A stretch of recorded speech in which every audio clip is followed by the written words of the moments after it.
আপনি যখন হোয়াটসঅ্যাপে কাউকে মেসেজ পাঠান কোনো অ্যাড দেখতে পান না।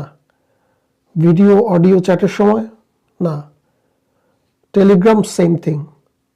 এই কোম্পানিগুলো বেঁচে আছে কিভাবে? কারণ আপনি এগুলো ব্যবহার করছেন ফ্রি, এক পয়সাও তাদেরকে দিচ্ছেন না।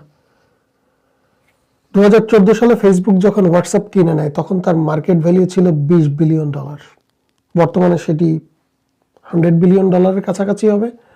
অথচ পুরো বাংলাদেশের এক বছরের বাজেট $68 বিলিয়ন। এই কোম্পানিগুলোর কাছে কি আলাদিনের চেরাগ আছে? It's all about data. আপনার সমস্ত টেক্সট কনভারসেশন, অডিও, ভিডিও সব কিছুর রেকর্ড তাদের কাছে। এবং বর্তমান বিশ্বের সবচেয়ে মূল্যবান জিনিস হচ্ছে এই ডেটা।